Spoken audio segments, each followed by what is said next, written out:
વિદ્યાર્થી મિત્રો આપણે છેલ્લે ક્યાં સુધી જોયું? છેલ્લે એક્ઝામ્પલ 2, છેલ્લે સ્વાધ્યાય 2.2 માં એક્ઝામ્પલ 13 સુધી જોયું હતું, બરાબર? હવે આવે છે એક્ઝામ્પલ 14. તો એક્ઝામ્પલ 14 શું કહે છે? લક્ષ્મી એક બેંકમાં ખજાનચી છે. તેની પાસે અનુક્રમે ₹100, ₹50 અને ₹10 ના મૂલ્યની ચલણી નોટો છે. આ નોટોની સંખ્યાનો ગુણોત્તર અનુક્રમે 2:3:5 અને કેવી રીતે વચાય? તો કે 2:3:5 છે. જો કુલ રકમ ₹4 લાખ હોય તો લક્ષ્મી પાસે દરેક મૂલ્યની કેટલી ચલણી નોટો હશે? તો પેલા આપણે રકમમાં શું આપેલું છે કે લક્ષ્મી પાસે અનુક્રમે ₹100, ₹50 ને ₹10 ના મૂલ્યની ચલણી નોટો છે. તો એ આપણે પેલા લખીએ. તો આન્સરમાં શું લખશું કે લક્ષ્મી પાસે અનુક્રમે ₹100,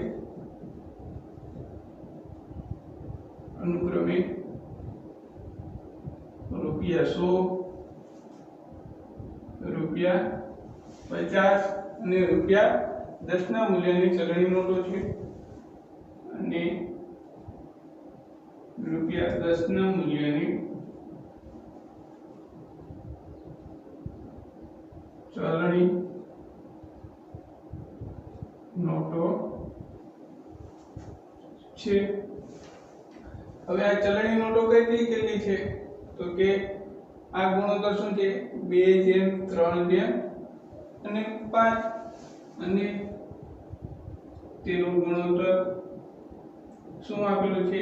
તો કે 2:3:5 છે. 2:3:5 છે. આ આપણે રકમમાં આપેલું હતું, બરોબર? હવે શું કરશું?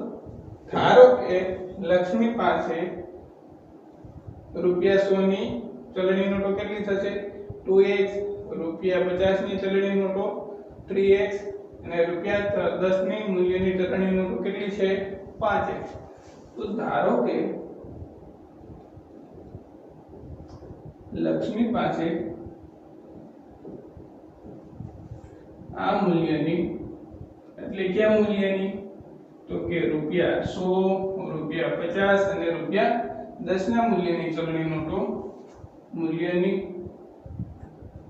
ચલણી નોટો અનુક્રમે 2x, 3x અને 5x છે, બરોબર? આપણે શું કર્યું? ધારી લીધું કે આ જે મૂલ્ય છે ₹100 નું, ₹50 અને ₹10 ની ચલણી નોટો કેટલી છે?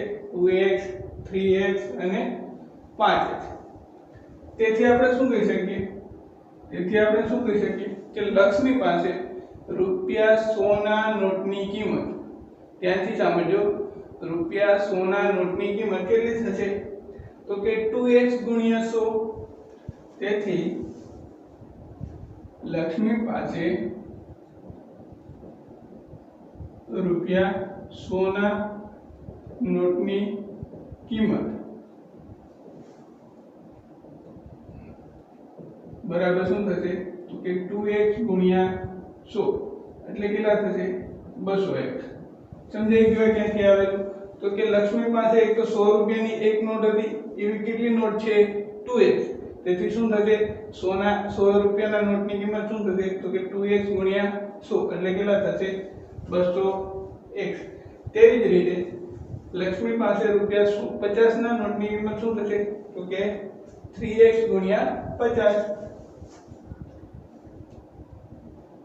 લક્ષ્મી પાસે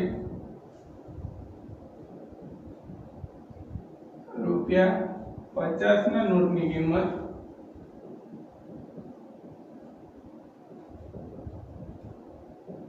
બરાબર શું થશે? તો કે 3x ગુણ્યા 50. કેમ 3x ગુણ્યા 50? કારણ કે એની પાસે 3x નોટો છે અને એક નોટની કિંમત કેટલી છે? ₹50. હવે 3 ગુણ્યા 50 કરો તો કેટલા થાય? તો કે 150x. બરાબર? તેવી જ રીતે શું કરશું આપણે તો કે લક્ષ્મી પાસે ₹10 ના નોટની કિંમત લક્ષ્મી પાસે ₹10 ના નોટની કિંમત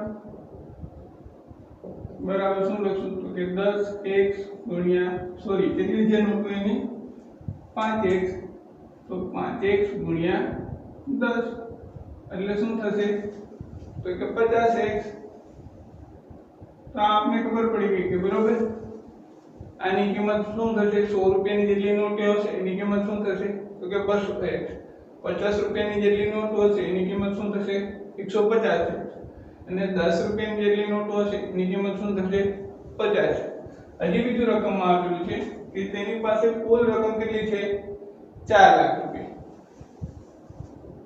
તેની પાસે કુલ રકમ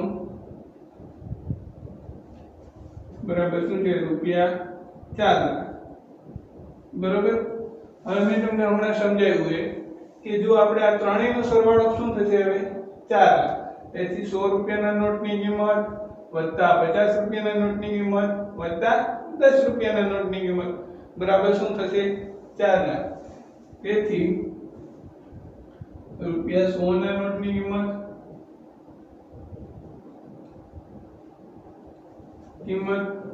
વત્તા ₹50 ના નોટની કિંમત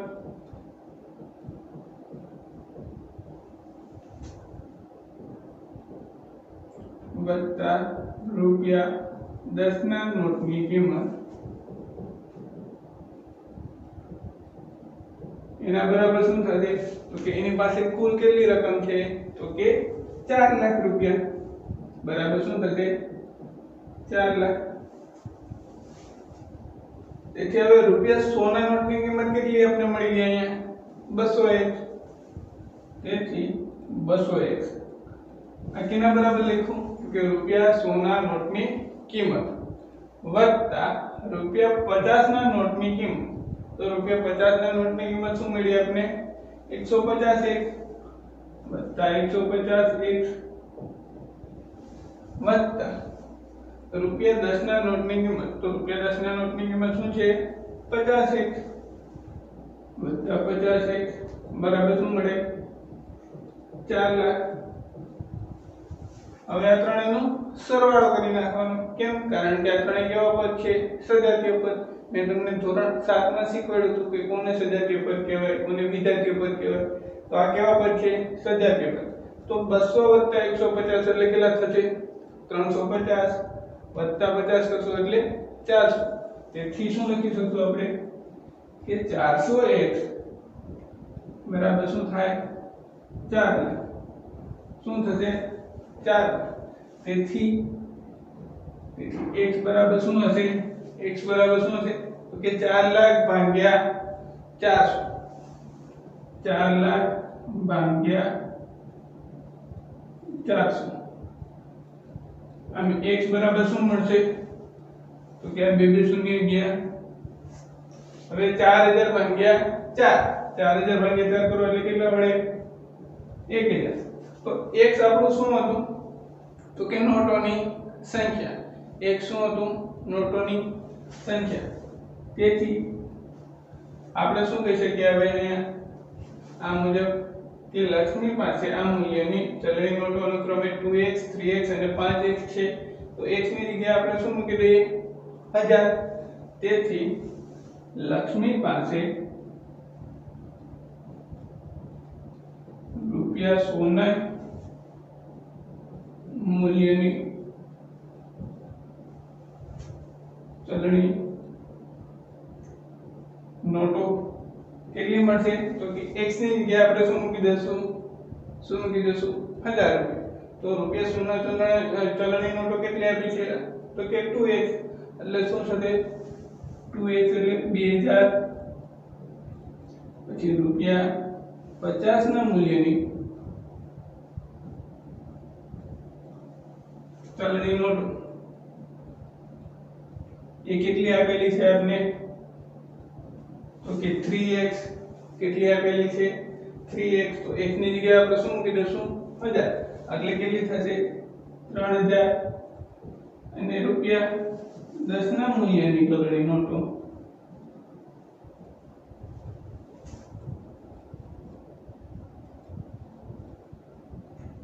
એ કેટલી આપેલી છે આપણે 5x કેટલી આપેલી છે 5x x ની જગ્યાએ આપણે શું મૂકી દઈશું 1000 તેથી શું થશે 5000 થશે આમ આપણે શું મળી ગયું તો કે રૂપિયા 100 હશે એના મૂલ્યની ચલણી નોટો કેટલી હશે 2000 રૂપિયા 50 ના મૂલ્યની ચલણી નોટો કેટલી હશે તો કે 3000 અને રૂપિયા 10 ના મૂલ્યની ચલણી નોટો કેટલી હશે તો કે 5000 તો આપણે એ શોધવાનું હતું કે લક્ષ્મી પાસે દરેક મૂલ્યની કેટલી ચલણી નોટો હશે આમ આપણે શું કહીશું કે લક્ષ્મી પાસે 100 ના મૂલ્યની ચલણી નોટો 2000 રૂપિયા 50 ના મૂલ્યની ચલણી નોટો 3000 અને રૂપિયા 10 ના મૂલ્યની ચલણી નોટો 5000 હશે તો આપણે છેલ્લે એક્ઝામ્પલ 14 જોયો તો બરાબર એક્ઝામ્પલ 15 હોમવર્કમાં છે કારણ કે એક્ઝામ્પલ 14 જેવું છે અને હવે આવે છે એક્ઝામ્પલ 16 તો એક્ઝામ્પલ 16 શું કહે છે કે એક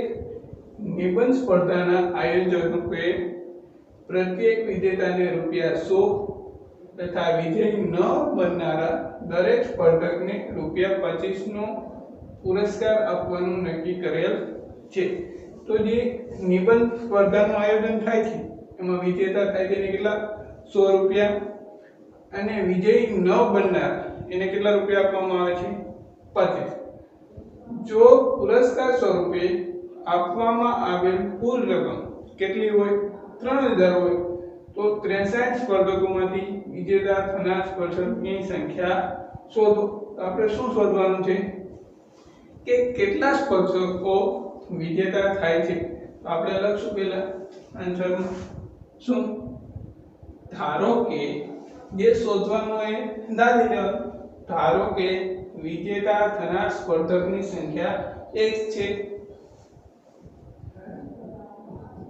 ધારો કે વિજેતા થનાર સ્પર્ધકની સંખ્યા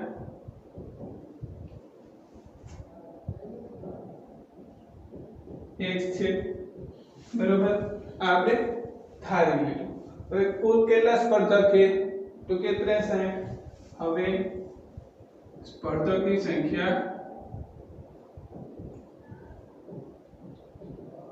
63 છે જો ટોટલ 63 સ્પર્ધક હોય એમાંથી એક સ્પર્ધક વિજેતા થાય તો વિજય ન બનનારા સ્પર્ધકની સંખ્યા શું હશે તો કે 63 ઓછા x તો હવે એ લખશું તેથી વિજય ન બનનારા સ્પર્ધકની સંખ્યા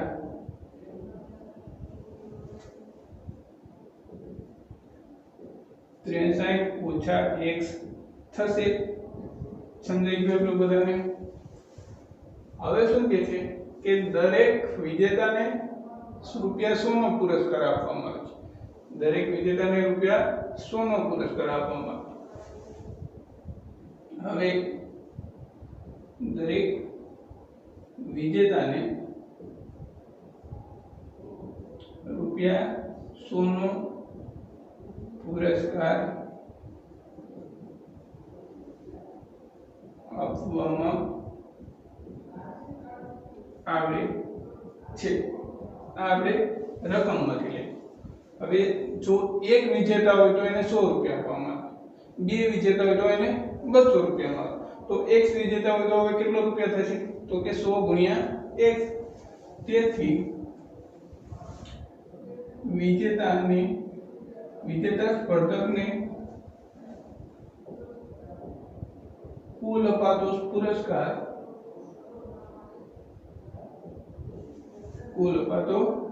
પુરસ્કાર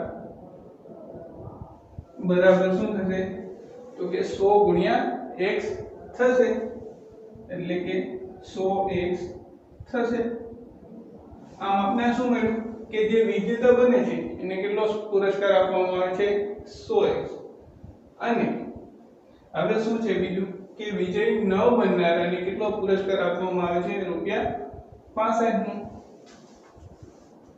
હવે વિજય ન બનનારા સ્પર્ધકને ₹25 નો પુરસ્કાર આપવામાં આવે છે। બરોબર। તેથી આપણે શું કહીશું કે વિજય ન થનારા સ્પર્ધકને અપાતો પુરસ્કાર શું થશે તો કે 25 ગુણ્યા 63 ઓછા 1। તેથી વિજય ન થનારા સ્પર્ધકને અપાતો કુલ પુરસ્કાર બરાબર શું થશે તો કે એકને 25 રૂપિયા અપાય તો એવા કેટલા છે જે વિજય નથી તો કે 63 ઓછા 1। તેથી ટોટલ શું થશે તો કે 25 ગુણ્યા 63 ઓછા 1।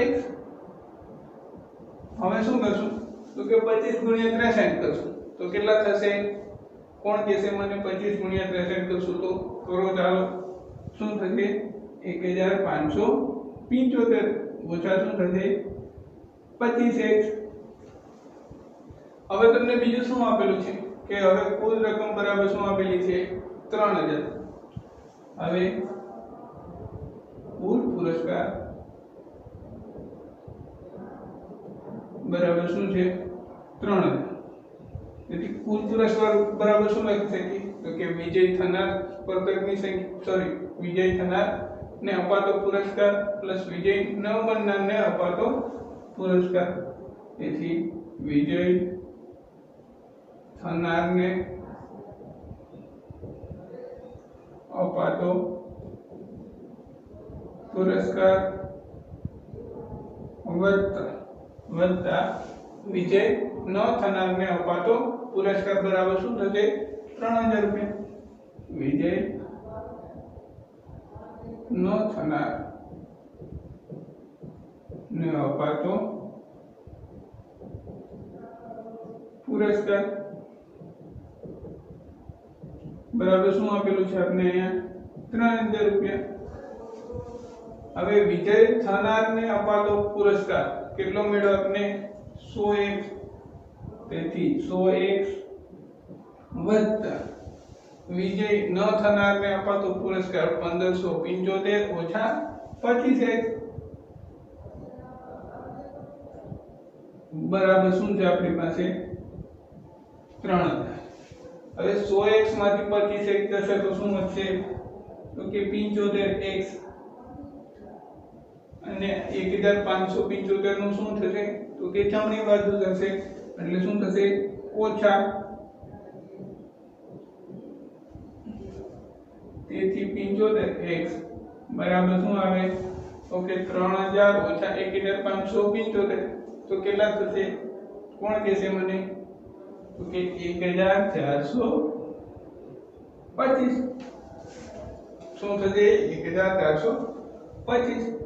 તેથી x બરાબર શું થશે તો કે 1425 ના છેદમાં 75। ચાલો ભાગાકાર કરો જીને શું આવે છે આ ભાગાકાર તો કે 1425 ભાગ્યા 75 કરીએ એટલે શું આવે 19। આમ આપણે x ની કિંમત મળી ગઈ શું મળી 19। પણ આપણું x શું થયેલું હતું તો કે વિજેતા થનાર સ્પર્ધકની સંખ્યા। આમ વિજેતા થનાર સ્પર્ધકની સંખ્યા બરાબર 19 થશે। બરાબર આ તો સ્વાધ્યાય 2.2 નો એક્ઝામ્પલ 16 અહીંયા સ્વાધ્યાય 2.2 પૂરું થાય છે આપણું। હવે આવે છે કે બંને બાજુ ચલ હોય તેવા સમીકરણનો ઉકેલ।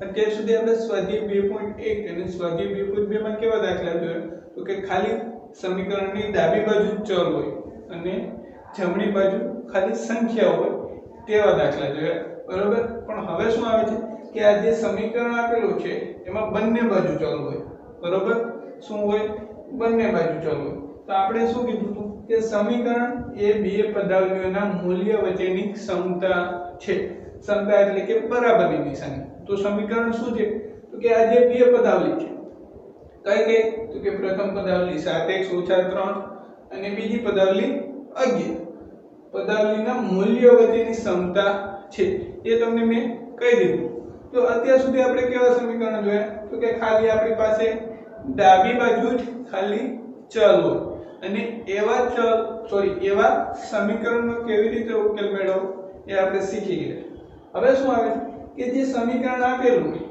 એમાં બંને બાજુ ચલ હોય ડાબી બાજુ પણ ચલ હોય અને જમણી બાજુ પણ ચલ હોય તો તેવા સમીકરણનો ઉકેલ આપણે કેવી રીતે મેળવશું એ હવે આપણે આગળ જોશું તો આ સમીકરણમાં ડાબી બાજુની પદાવલી કઈ છે તો કે 2x - 3 અને જમણી બાજુની પદાવલી કઈ છે તો કે x + 2 તો આપણે થિયરી બીજું કાંઈ છે નહીં કેવી રીતે આ જે સમીકરણ છે એને ઉકેલશું એ આપણે સ્વાધ્યાય 2.3 માં જોઈએ બરાબર આ સ્વાધ્યાય 2.3 છે કારણ કે 2.1 તો આપણે કરી ગયા ને પાછળ થોડુંક દર વખતે 2.1 આવે તો એમાં એક્ઝામ્પલ 1 શું કહે છે કે સમીકરણનો ઉકેલ મેળવો અને જવાબ ચકાસો તો તમને આ જે સમીકરણ આપેલું છે એનું પહેલા આપણે શું કરવાનું છે ઉકેલ મેળવવાનો છે પછી જે જવાબ આવે એને ચકાસવાનો છે તો આ જે સમીકરણ છે 3x = 2x + 18 એમાં ડાબી બાજુની પદાવલી કઈ થશે તો કે 3x અને જમણી બાજુની પદાવલી શું થશે તો કે 2x + 18 એ તમને ખબર પડી હવે આ સમીકરણનો ઉકેલ શોધવો હોય તો હું શું કરું તો કે કાઈ નહીં આ જે ચલ છે એને એક બાજુ લઈ જાઓ જે ચલ હોય એને ગમે એ એક બાજુ લઈ જાઓ અને અહીંયા સંખ્યા હોય તો તેને બીજી બાજુ લઈ જાઓ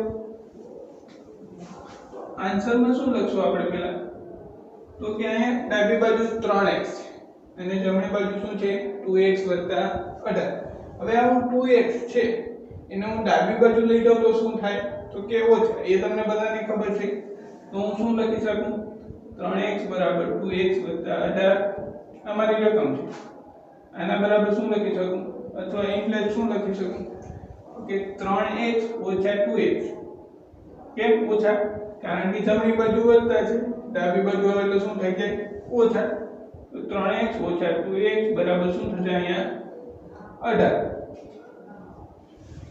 તો આપણે અહીં શું કર્યું તો કે 2x ને ડાબી બાજુ લઈ જતા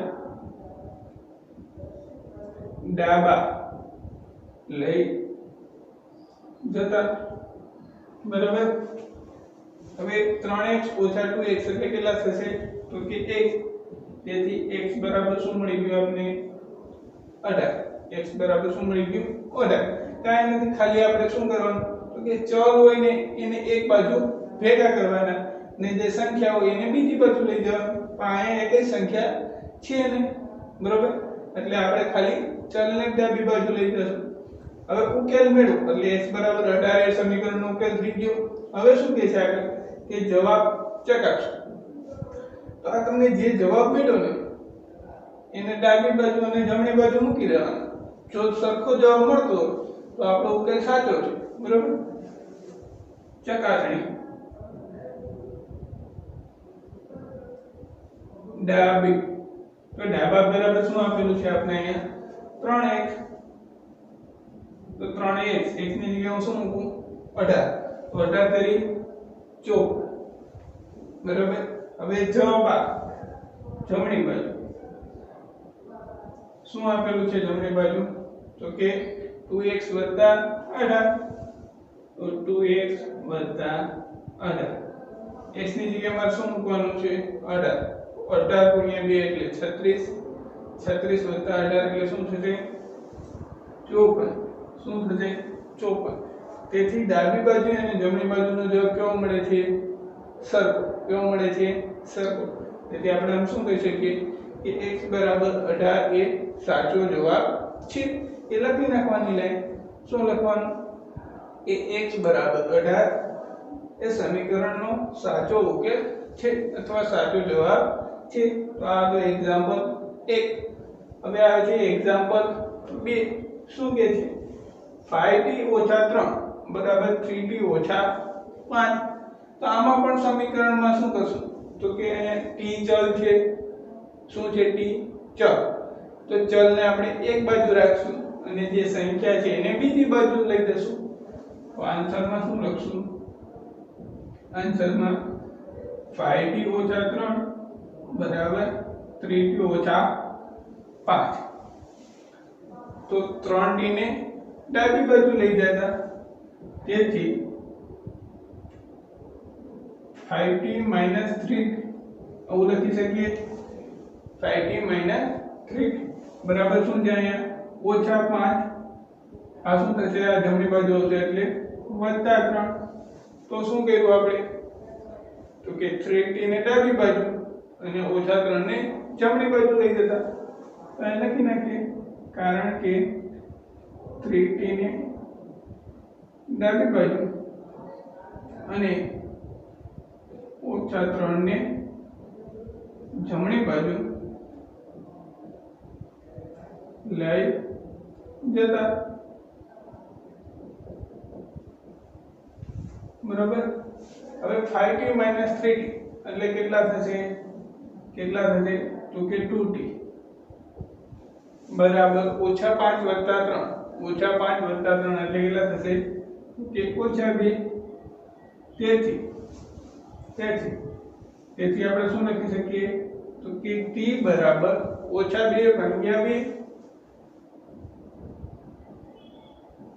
-2 / 2 એટલે કેટલા થશે? તો કે -1. આમ આપણે t બરાબર શું મળ્યું? -1. શું મળ્યું? -1. હવે t બરાબર આપણે ડાબી બાજુ મૂકી દેવાનું અને જમણી બાજુ મૂકી ચકાસણી કરી લેવાનું. તો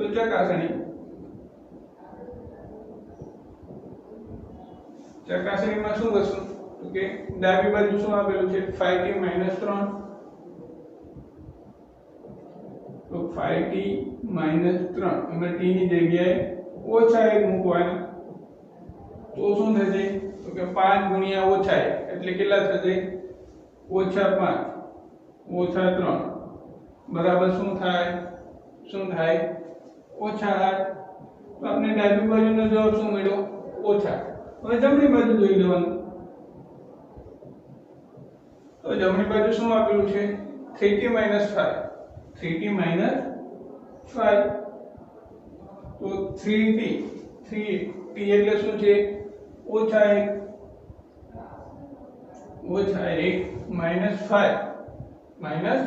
-5 તો શું થશે? -3 -5 એટલે કેટલા થશે? -8. આમ ડાબી બાજુનો જવાબ કેટલો મળ્યો તો? -8. જમણી બાજુનો જવાબ પણ શું મળ્યો? -8. આમ ડાબી બાજુ બરાબર જમણી બાજુ એટલે કે આ જવાબ આપણો સાચો છે. આમ t બરાબર -1 જવાબ સાચો છે. બરાબર. આવી જ રીતે એક્ઝામ્પલ 3 અને 4 છે. તો એક્ઝામ્પલ 3 અને 4 હોમવર્કમાં, બાકીના દાખલા આપણે આગળના લેક્ચરમાં કરશું.